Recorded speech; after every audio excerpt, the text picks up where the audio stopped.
Ya, Assalamualaikum warahmatullahi wabarakatuh. Di sini banyak sekali orang yang menyampaikan kritikan tentang menyebut nama Sayyidina pada Rasulullah Sallallahu Alaihi Wasallam. Sebagian orang membid'ahkan panggilan Sayyidina atau Maulana di depan baginda Nabi Muhammad Sallallahu Alaihi Wasallam dengan alasan bahwa Rasulullah sendiri menganjurkan kepada kita tanpa mengagung-agungkan di muka nama di muka nama beliau atau di awal nama beliau. Memang golongan ini mudah sekali membid'ahkan suatu amalan tanpa melihat motif, tanpa melihat indikasi, tanpa melihat motif makna yang dimaksud dari bid'ah itu apa. Mari kita rujuk ayat-ayat Allah dan hadis-hadis Rasulullah Sallallahu Alaihi Wasallam yang berkaitan dengan Sayyidina. Syekh Muhammad Faraj dalam risalahnya yang berjudul panjang yaitu Dalailul Mahabbah wa Ta'zimul Maqam fi Sholati Wassalam an Sayyidil Anam dengan tegas mengatakan menyebut nama Rasulullah dengan tambahan Sayyidina atau junjungan kita di depannya merupakan suatu keharusan bagi siapa? Tentu setiap muslim yang mencintai beliau. Kalau memang tidak mencintai beliau ya terserah. Sebab kata tersebut menunjukkan kemuliaan martabat dan ketinggian kedudukan beliau.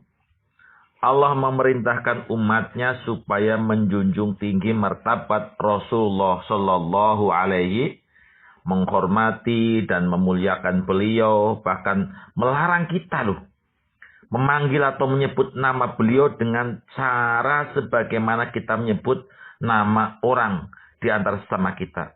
Larangan tersebut tidak berarti lain kecuali untuk menjaga kehormatan atau dan kemuliaan Rasulullah Sallallahu Alaihi Wasallam. Coba saja dibuka dalam surat An-Nur. An-Nur ayat 63. La taj'alu tunga ar-rasuli bainakum katunga ibadikum ba'dun. Qad ya'lamullahu alladhina yatasallaluna minkum liwada. Falyahdharil ladhina yukhalifuna an amrih an tusibahum fitnah aw yusibahum azab. Sudah sangat jelas. Janganlah kalian memanggil Rasul atau Muhammad seperti kalian memanggil sesama di antara kalian. Mungkin kalau ada orang namanya Paijo, Paijo. Nah, karena itu teman kita, mungkin pantas. Tapi seketika Paijo sudah jadi lurah, kita sendiri kepada Paijo yang tadinya Paijo karena menjadi lurah. Dengan sebutan tanpa menyebutkan Pak Lurah Paijo pun tidak pantas. Apalagi kepada baginda Nabi Muhammad Sallallahu Alaihi Wasallam. Dalam tafsirnya mengenai ayat di atas ini, di dalam tafsir Sawi mengatakan makna ayat itu yaitu janganlah kalian memanggil atau menyebut nama Rasulullah Sallallahu Alaihi Wasallam cukup dengan nama beliau saja seperti Muhammad, hai Muhammad, atau cukup dengan nama julukan saja, hai Abdul Qasim, nama yang disebut asma laqab yang awal adalah asma alam, hai Abdul Qasim. Hendaklah kalian menyebut nama atau panggilannya dengan penuh hormat, dengan menyebut kemuliaannya, dengan menyebut keagungannya. Demikianlah yang dimaksud oleh ayat tersebut di atas. Jadi tidak patut bagi kita menyebut nama Muhammad Sallallahu Alaihi Wasallam tanpa menunjukkan penghormatannya dan kemuliaan kita atau pemuliaan kita kepadanya, kepada beliau. Baik dikala beliau masih hidup di dunia maupun setelah beliau kembali ke hariban Allah Subhanahu wa taala. Yang jelas ialah bahwa orang yang tidak mengindahkan ayat tersebut berarti tidak mengindahkan larangan Allah di dalam Al-Quran. Sikap demikian bukanlah sikap orang yang mukmin. Ibnu Jarir dalam menafsirkan ayat tersebut, Qatadah mengatakan dengan ayat itu, An-Nur ayat 63 tadi, Allah memerintahkan umat Islam supaya memuliakan dan mengagungkan Rasulullah Sallallahu Alaihi Wasallam. Atau Al-Iqlil fil Istinbatit Tanzil menurut milik Imam Suyuti mengatakan dengan turunnya ayat tersebut Allah melarang umat Islam menyebut beliau Sallallahu Alaihi Wasallam atau memanggil beliau hanya dengan namanya, tetapi harus menyebut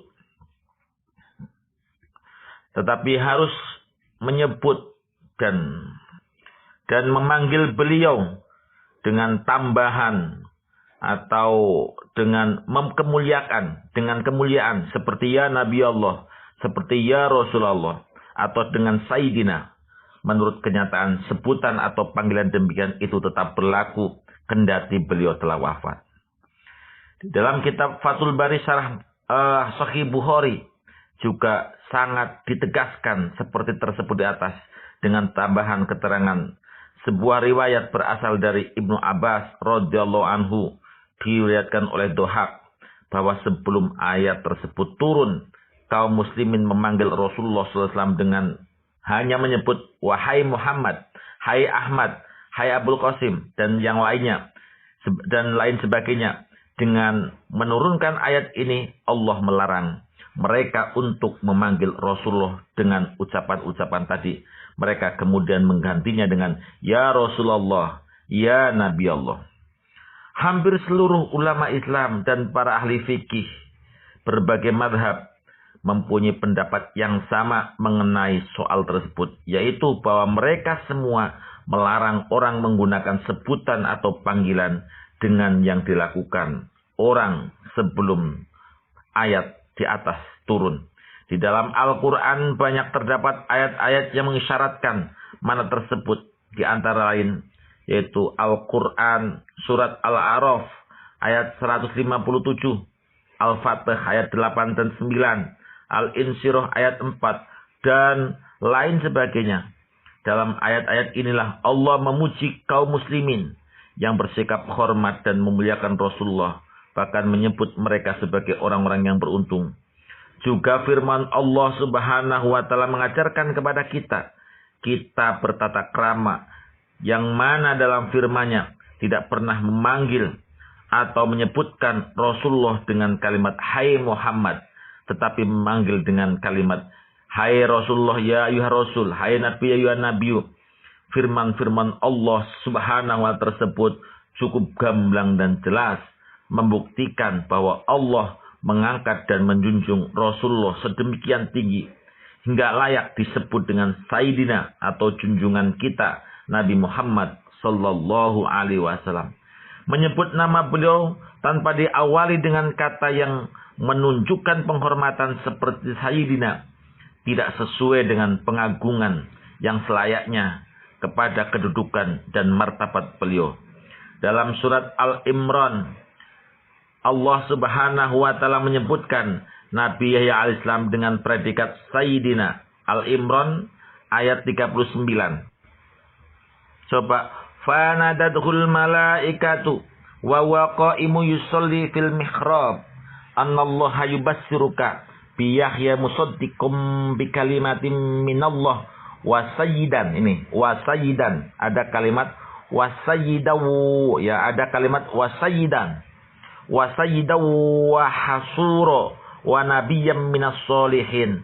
Sangat jelas sekali Allah Subhanahu wa Ta'ala menyebutkan kalimat wa sayyidan, dan mereka Allah memberikan kabar gembira kepadamu wahai Zakaria akan lahir seorang putramu Yahya yang membenarkan kalimat yang datang dari Allah.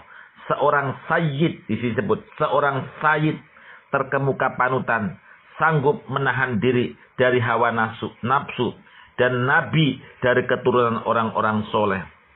Para penghuni neraka pun menyebut orang-orang yang menjermuskan mereka dengan istilah sadat atau jamak daripada sayyid yang berarti para pemimpin. Penjelasan mereka dilukiskan di dalam firman Allah Subhanahu wa Ta'ala surat Al-Ahzab.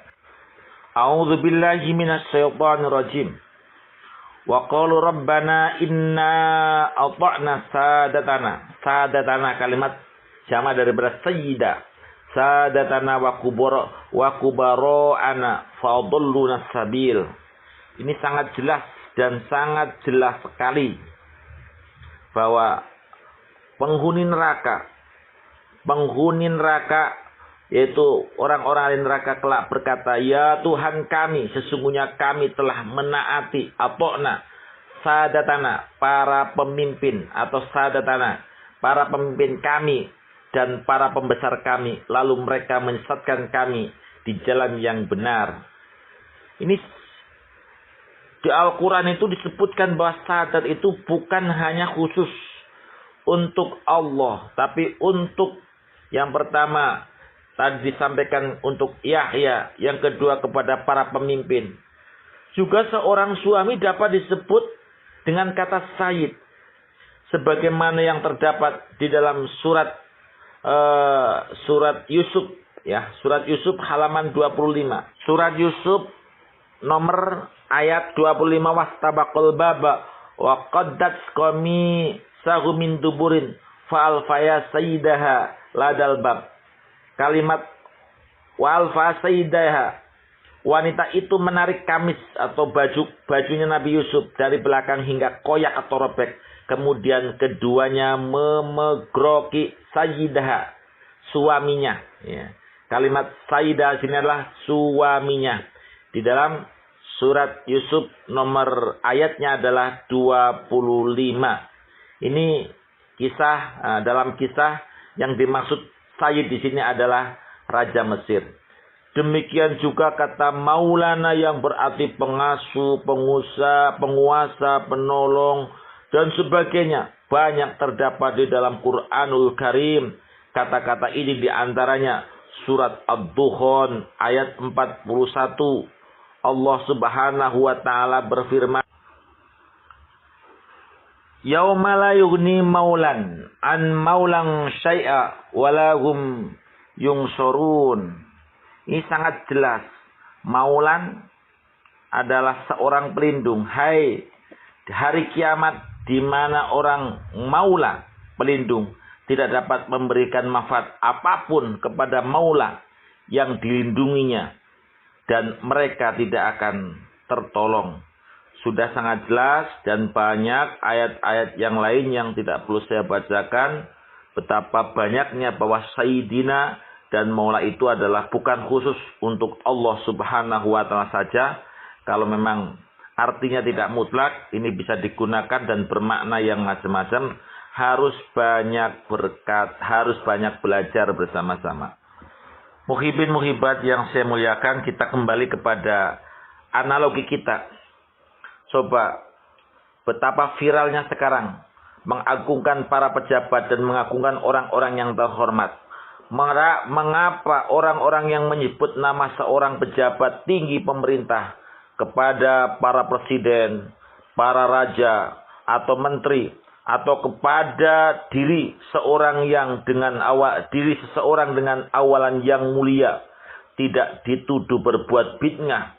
Tidak salah kalau ada orang yang mengatakan bahwa sikap menolak menggunakan kata Said atau Maulana untuk mengawali penyebutan Nabi Muhammad itu sesungguhnya dari pikiran meremehkan kedudukan dan martabat beliau Sallallahu Alaihi Wasallam, atau sekurang-kurangnya hendak menyamakan kedudukan dan martabat Rasulullah dengan manusia biasa atau awam. Sebagaimana kita ketahui, dewasa ini masih banyak orang yang menyebut nama Rasulullah tanpa diawali dengan kata Sayyidina dan tanpa dilanjutkan dengan kalimat Sallallahu Alaihi Wasallam. Menyebut nama Muhammad dengan cara demikian menunjukkan sikap tak kenal hormat pada diri orang yang bersangkutan. Cara demikian itu adalah lazim dilakukan oleh orang-orang di luar Islam, seperti kaum orientalis barat misalnya, dan lain sebagainya. Sikap kaum orientalis ini tidak boleh kita tiru. Banyak hadis-hadis sahih yang menggunakan kata Sayyid. Beberapa di antara adalah ana sayyidu Adam, ana sayyidu waladi Adam. Saya adalah tuan atau pemimpin dari seluruh anak Adam, wala fakhoro. Dan ini Kata bagi Nabi ini bukan sombong. Hadis itu jelas diriwayatkan oleh Musnad Ahmad. Atau setiap anak Adam adalah sayyid. Nabi Muhammad mengatakan dalam hadis Bukhari, setiap anak Adam adalah sayyid. Seorang suami adalah sayyid bagi istrinya. Seorang istri adalah sayyidah bagi keluarganya. Sayyid di sini adalah disebut atau bermakna pemimpin. Hadis ini jelas diriwayatkan oleh Imam Bukhari dan Imam Az-Zahabi. Jika kalau setiap anak Adam saja dapat disebut sayyid dan itu yang menyebutkan adalah baginda Nabi, apakah anak Adam yang paling tinggi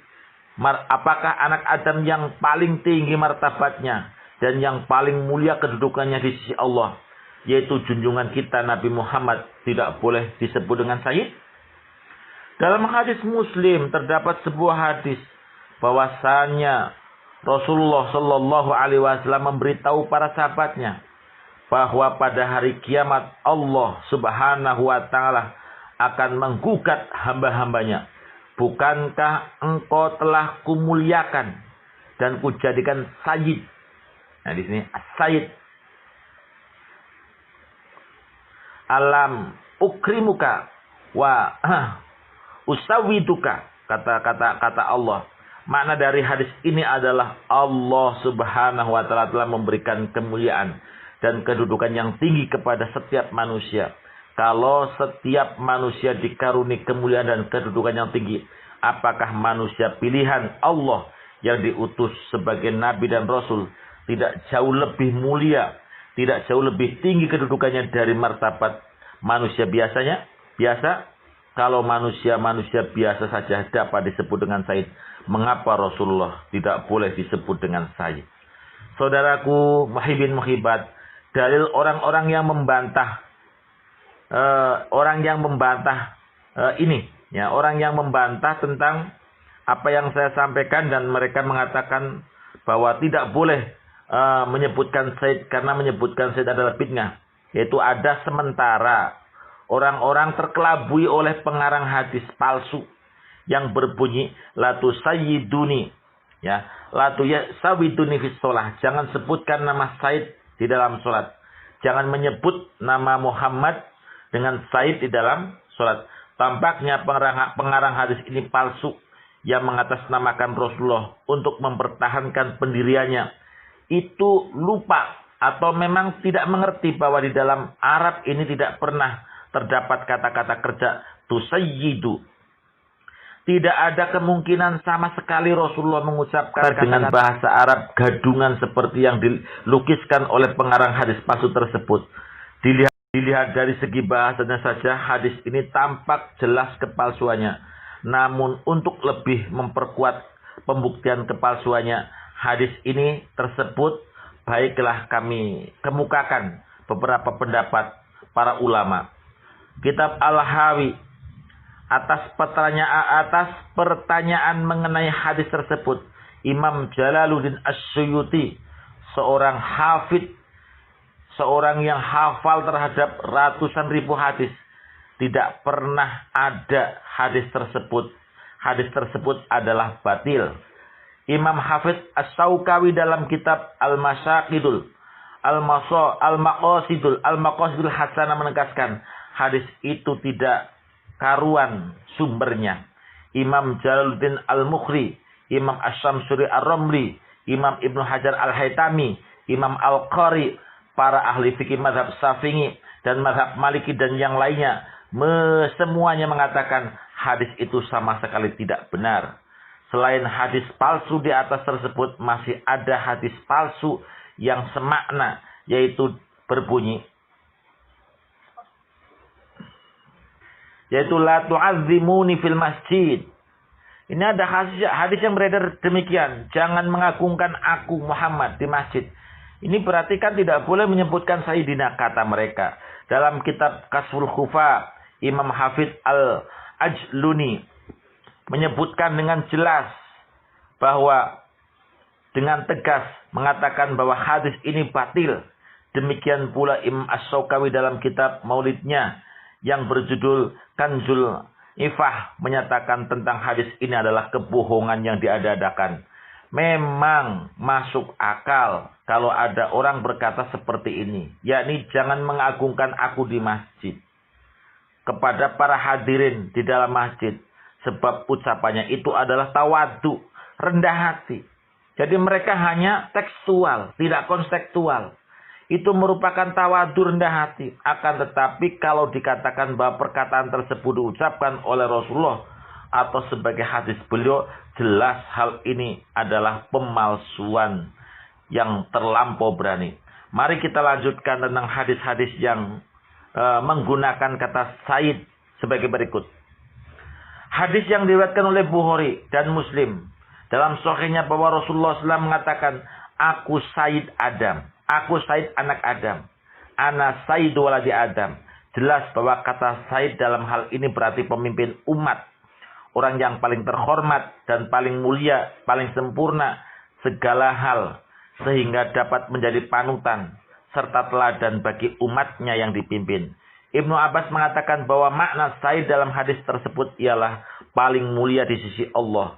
Qatadah radhiyallahu anhu mengatakan bahwa Rasulullah adalah seorang Said yang tidak pernah dapat dikalahkan oleh amarahnya. Dalam hadis ini diriwayatkan oleh Imam Ahmad bin Hambal, Ibnu Majah, Imam Tirmidzi. Rasulullah juga bersabda, aku adalah Said anak Adam pada hari kiamat, wala fakhoro. Sumber riwayat lain yang ditegaskan oleh Imam Ahmad Al-Hambali, Imam Bukhari, dan Imam Muslim mengatakan bahwa Rasulullah bersabda, aku Said semua manusia pada hari kiamat. Hadis tersebut diberi makna oleh Rasulullah sendiri dengan penjelasannya bahwa pada hari kiamat Adam dan para nabi dan keturunannya berada di bawah panjiku. Panjiku di sini adalah Rasulullah Shallallahu Alaihi Wasallam. Sumber riwayat lain mengatakan bahwa dengan tegas lagi bahwa Rasulullah bersabda, Anna Sayyidu Alamain. Saya adalah Gusti. Ya, saya adalah pimpinan Sayyidnya dua alam, alam dunia dan alam akhirat.